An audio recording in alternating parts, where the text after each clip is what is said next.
ये पूरी कहानी काल्पनिक और अवैज्ञानिक है। हमारा चैनल किसी भी अंधविश्वास को बढ़ावा नहीं देता। इस कहानी का उद्देश्य केवल मनोरंजन है। दिवाली का दिन था। सचिन 6 साल बाद शहर से अपने गांव वापस आ रहा था। उसकी ट्रेन 6 घंटे लेट हो गई थी, इसलिए वो दोपहर 2 बजे की जगह रात को 8 बजे अपने रेलवे स्टेशन पर पहुंचा। क्योंकि सचिन अपने आने के टाइम से काफी लेट हो चुका था, तो उसके पिता ने उसे फोन कर पूछा, अरे सचिन, कहाँ हो? कहाँ रह गए बेटा? सुबह से तुम्हारी माँ तुम्हारी राह देख रही है। हाँ जी पापा, बस अभी स्टेशन पर पहुंचा हूँ।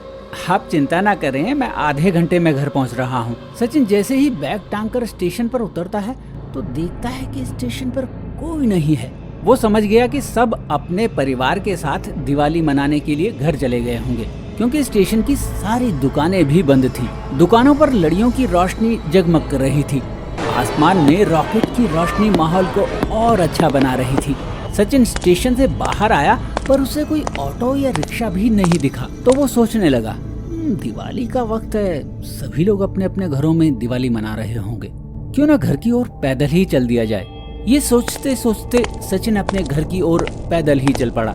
स्टेशन से सचिन के घर के लिए 2 रास्ते थे। एक तो मेन रोड थी जो सचिन के गांव बहुत घूम कर जाती थी और इसकी दूरी लगभग 5 किलोमीटर थी, और दूसरा एक शॉर्टकट था, लेकिन वो जंगल के रास्ते जाता था और उसकी दूरी सिर्फ 3 किलोमीटर थी। सचिन ने सोचा कि वैसे भी बहुत लेट हो चुका हूँ, क्यों ना जंगल के रास्ते से चलूं ताकि घर जल्दी पहुँच सकूं। तो सचिन ने जंगल का रास्ता पकड़ा और घर की तरफ जाने लगा। लगभग 10 मिनट बाद फिर से उसके घर से फोन आया। उसके पिता ने फिर से पूछा, अरे कहाँ रह गए बेटा? तुम तो कह रहे थे आधे घंटे में पहुँच जाओगे, इतनी देर हो गई है, कहाँ हो तुम? सचिन ने झुंझलाते हुए जवाब दिया, अरे आ रहा हूँ पापा, ना तो कोई रिक्शा मिला ना कोई ऑटो मिला, अब मैं पैदल ही जंगल के रास्ते आ रहा हूँ, जल्दी पहुँच जाऊंगा, आप थोड़ा सब्र करें ना। ये सुनते ही कि सचिन जंगल के रास्ते से आ रहा है, उसके पिता के तो होश ही उड़ गए।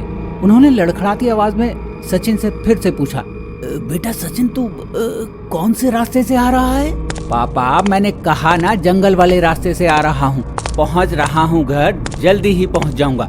ये सुनकर सचिन के पिता और चिंतित हो गए और उनका गला भर आया, और वो बड़े दुखी मन से सचिन से कहने लगे, नहीं बेटा, वहाँ से नहीं आना था। उस जंगल के रास्ते में एक बुरा साया है जो लोगों को मार देता है बेटा। लेकिन सचिन को इन सब बातों में कोई विश्वास नहीं था।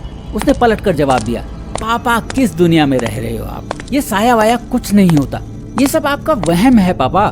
मैं इन सब चीजों को बिल्कुल नहीं मानता, आप थोड़ा इंतजार कीजिए, मैं जल्दी घर पहुंच रहा हूँ। सचिन के पिता ने फिर से कहा, अरे बेटा, पिछले 5 सालों से गांव का कोई भी इंसान जो रात को वहां से गुजरा वो लौट के घर नहीं आया, और आज तो वैसे भी अमावस्या है। उन्होंने इतना कहा और फोन कट गया। सचिन ने फिर से फोन लगाने की ट्राई की, पर अब फोन नहीं लगा। तो सचिन धीरे धीरे अपने रास्ते पर चलने लगा। जंगल बहुत घना था, रास्ता भी बहुत पतला सा था, और जंगल होने के कारण यहाँ घुप अंधेरा था। यूं तो आसमान में रॉकेट और बम पटाखे जलते दिख रहे थे, पर जंगल में अचानक घना कोहरा छाने लगा। अब तो रास्ता भी दिखना बंद हो गया था। सचिन को समझ नहीं आ रहा था कि वो किधर से जाए। उसे थोड़ी सी दूर घने कोहरे में एक बहुत बड़ा पेड़ दिखा। कोहरे में ऐसा लग रहा था कि पेड़ की डाल पर कोई खड़ा है, पर कोहरे की वजह से कुछ भी साफ नहीं दिख रहा था।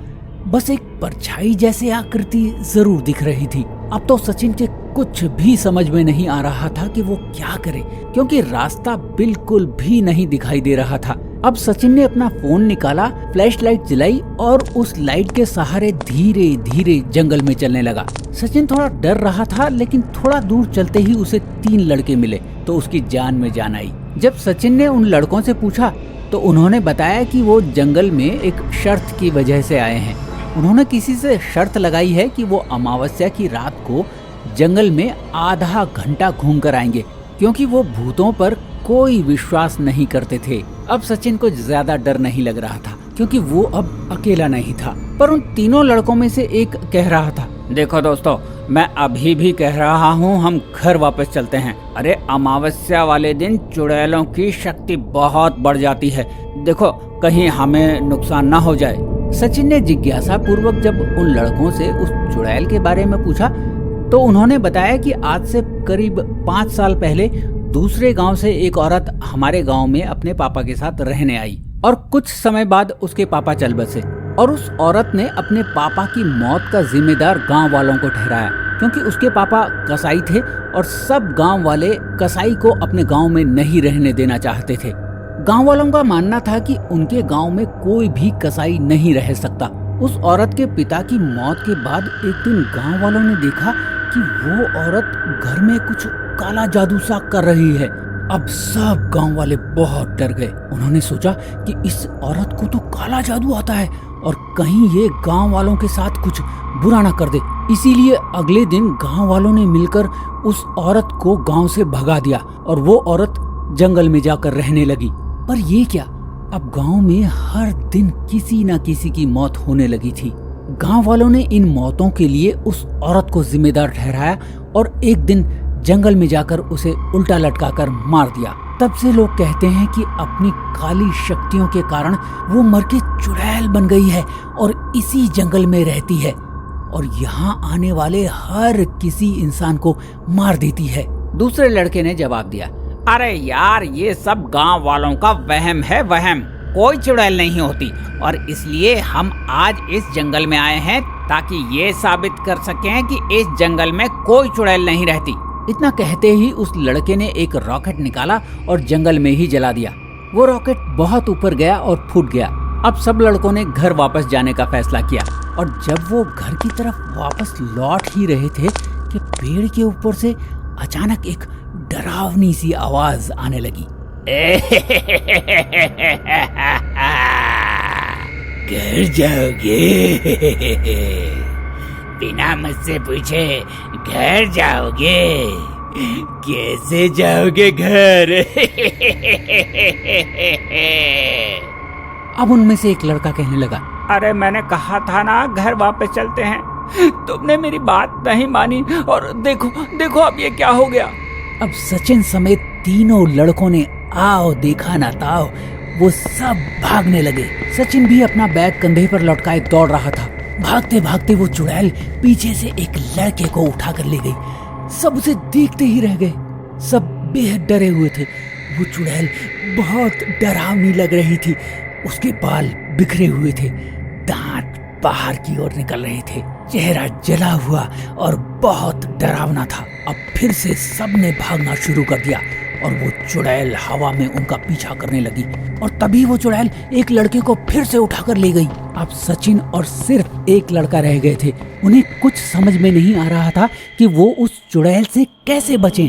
वो दोनों रुक गए और अब वो चुड़ैल हवा में उन दोनों के चक्कर लगाने लगी और चीखने लगी। मैं किसी को नहीं छोड़ूंगी, ये मेरा जंगल है, यहाँ जो भी आएगा मैं उसे मार डालूंगी। फिर वो चुड़ैल उनकी तरफ आने लगी, पर इस बार उस चुड़ैल को उन दोनों के पीछे बहुत सारी आग दिखी जो मशालों में जल रही थी। सचिन के गांव वाले हाथ में मशाले ले उसे ढूंढते हुए जंगल में आ रहे थे। इतनी भीड़ और उनके हाथों में मशालें देखकर चुड़ैल हवा में कहीं गायब हो गई और इस तरह सचिन और उस लड़के की जान बच गई। फिर गांव वालों ने उन दोनों बच्चों को खूब तलाशा, पर वो कहीं नहीं मिले। सारा गांव वापस अपने अपने घरों में चला गया, पर किसी ने भी दिवाली नहीं मनाई, क्योंकि आज उनके गांव के 2 बच्चे फिर से गायब हो गए थे। तो दोस्तों, ये थी हमारी आज की कहानी। आई होप आपको ये कहानी बहुत अच्छी लगी हो। अगर आपको ये कहानी अच्छी लगी तो इसे लाइक और शेयर जरूर कीजिएगा और हमारे चैनल को भी सब्सक्राइब कीजिएगा और बेल बटन को जरूर हिट कीजिएगा ताकि हमारे आने वाली कहानियों के नोटिफिकेशन आपको टाइमली मिलते रहें। Thank you very much for watching this video.